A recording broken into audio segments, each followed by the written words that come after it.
Nous avons donc vu dans la vidéo précédente que les mutations créent de nouveaux allèles qui peuvent ou non être retenus par sélection naturelle.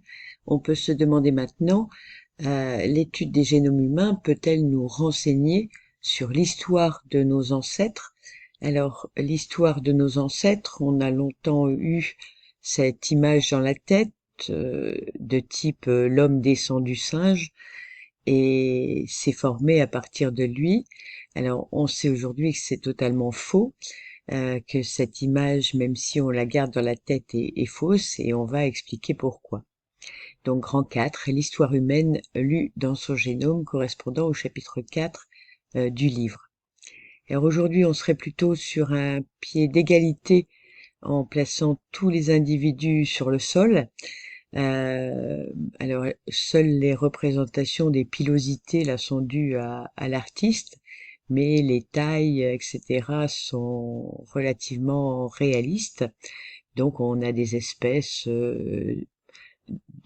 appelées Homo habilis, Homo sapiens, qui est notre espèce, Homo floresiensis d'Indonésie, Homo erectus, le costaud, etc., Paranthrope, les australopithèques, qui appartiennent à notre lignée. Autre représentation ici, avec les millions d'années qui se déclinent ici dans le haut. Alors, notre branche ici de l'Homo sapiens, tout proche de l'Homo erectus, l'Homo ergaster, l'homme de Néandertal, et plus éloigné des singes, mais aussi d'individus qu'on associe à l'espèce humaine, genre Aurorine, daté de plus de 6 millions d'années, que l'on a ici. Alors, on va se demander comment on peut faire ça. Alors, par rapport aux images que je viens de vous montrer, souvent un fossile de restes d'humains, c'est loin d'être un individu tout entier que l'on retrouve, mis à part Lucie, dont le squelette est célèbre et qui avait de nombreux os. Parfois, un individu, c'est uniquement un bout de phalange. Donc ici, c'est un Denisovien, dont on reparlera dans ce chapitre. Voilà tout ce qu'on a de lui, c'est-à-dire un bout de l'os d'une extrémité de main à comparer avec un humain. Alors en cours, nous voyons cette bande-annonce pour parler de séquençage, puisque c'est la connaissance de la séquence du génome humain qui va nous permettre de reconstruire une histoire humaine plus crédible. Nous allons tout d'abord identifier et comparer les génomes humains en parlant bien sûr donc du séquençage. Alors le séquençage se fait bien sûr à partir de l'ADN. On dénature l'ADN pour n'avoir qu'un seul brin et on introduit de nombreux brins identiques dans chacun des tubes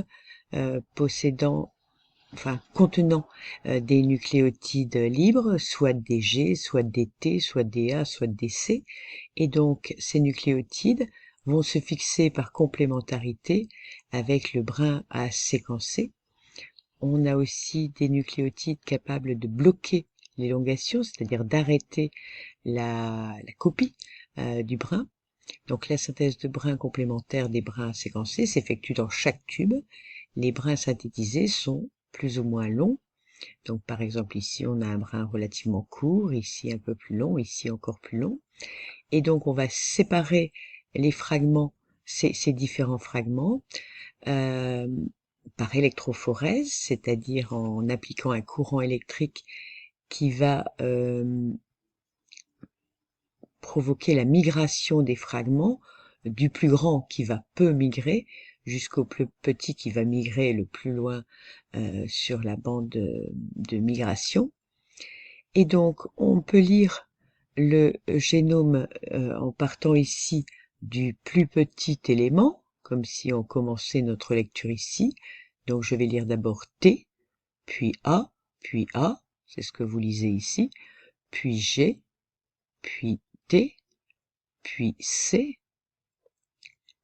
Là, on arrive sur le deuxième fragment, on a ensuite G, puis T, et on passe ensuite au troisième fragment, etc., pour constituer de cette façon la séquence.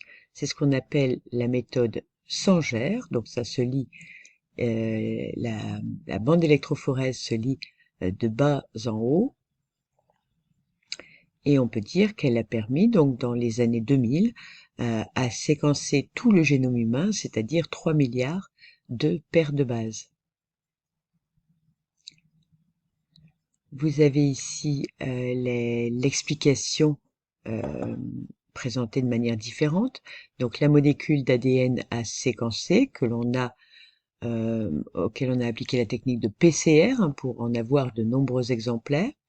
On fragmente ces exemplaires et puis on va séquencer en vrac et aligner nos séquences communes s'il y a un élément commun ici qui se reconnaît, et donc par recoupement on va pouvoir déterminer la totalité de la séquence.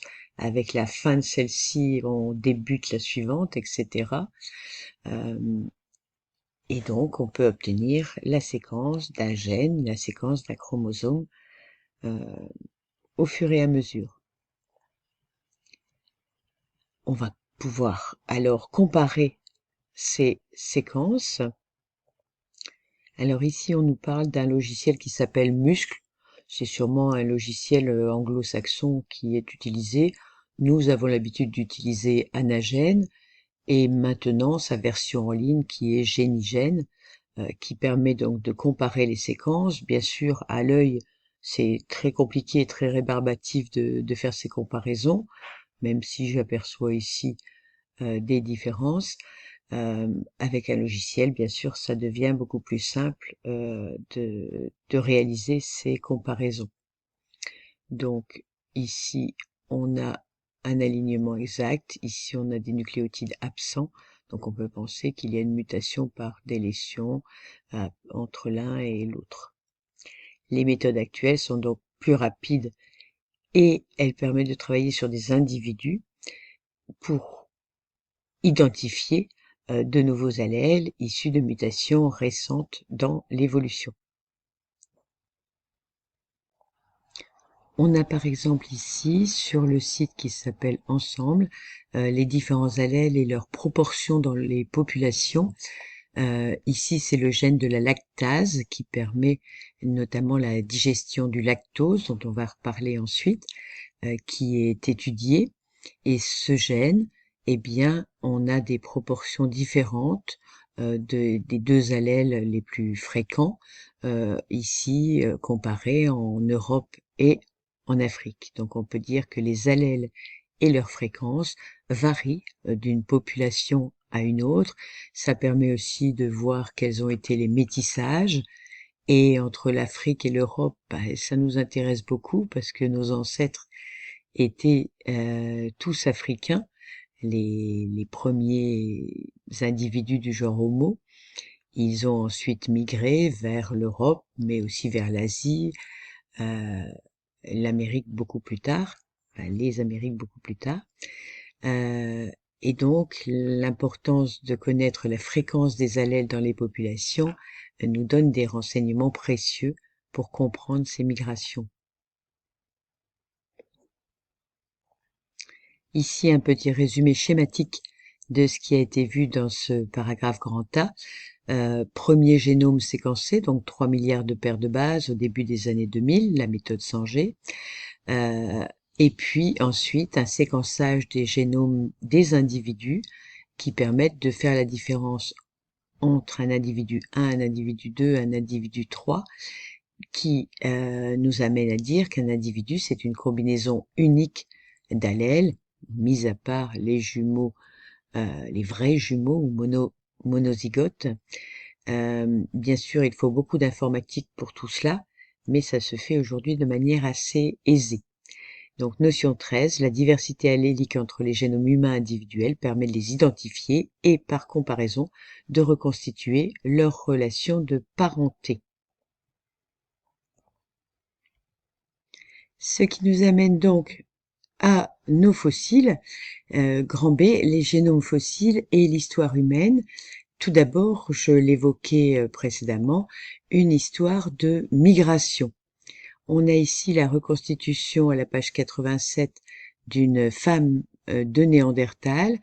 Alors, il y a sans doute des hypothèses qui ont été émises, mais elles devaient ressembler un peu à ce portrait, entre guillemets.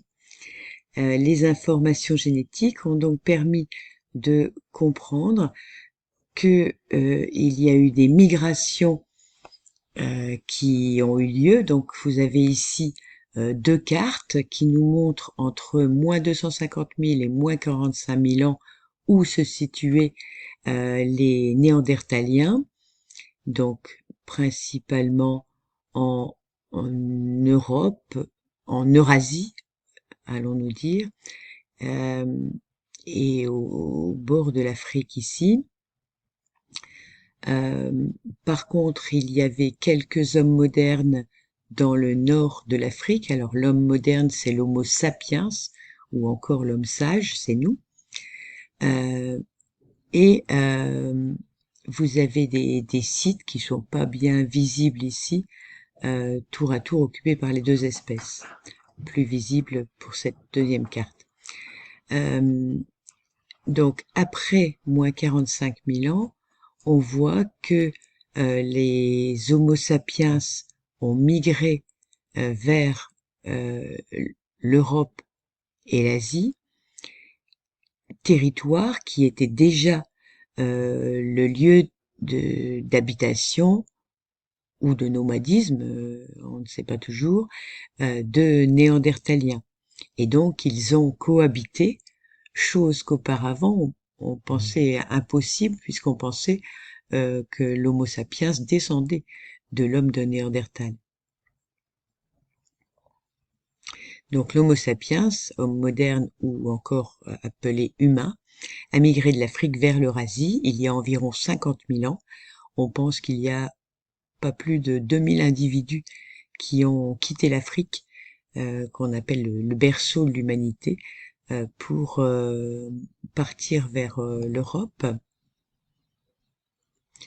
On a ici la possibilité, la proposition de calculer le nombre théorique d'ancêtres d'un être humain et le comparer à l'effectif qui a migré. On vient de dire 2000 personnes. Donc chaque individu possède 2 parents, 4 grands-parents, 8 arrière-grands-parents, etc. Et donc pour chaque génération, ça fait au total 2 puissance n ancêtres si on parle de n générations, c'est-à-dire un certain nombre. Donc 2 puissance 2, ce qui fait 4, ou 2 puissance 3, ce qui fait 8, etc. Donc une génération ayant une moyenne, une durée moyenne de 29 ans, pour 1000 ans, il y aura donc 34 générations, ce qui veut dire 2 puissance 34 ancêtres théoriques pour un individu. Je vous invite à noter dans votre cours ce tableau en remplissant le chiffre qui est très important. Puis 2 puissance 340, ça fait encore beaucoup plus, puis 2 puissance 3400 si on remonte à 100 000 ans seulement. Et donc, vous voyez que les 2000 personnes qui ont migré, c'est rien par rapport à la population qui existait. Donc, il a migré vers l'Afrique, ça on l'a déjà noté. Il a cohabité avec les Néandertaliens, c'est ce qu'on disait précédemment, qui eux semblaient être beaucoup plus nombreux, alors qu'on a longtemps cru que les Homo sapiens c'était l'évolution des hommes de Néandertal, c'est ce que je disais tout à l'heure. Comment l'ADN peut-il remettre en cause des théories ancrées? C'est ce que nous verrons dans la prochaine vidéo.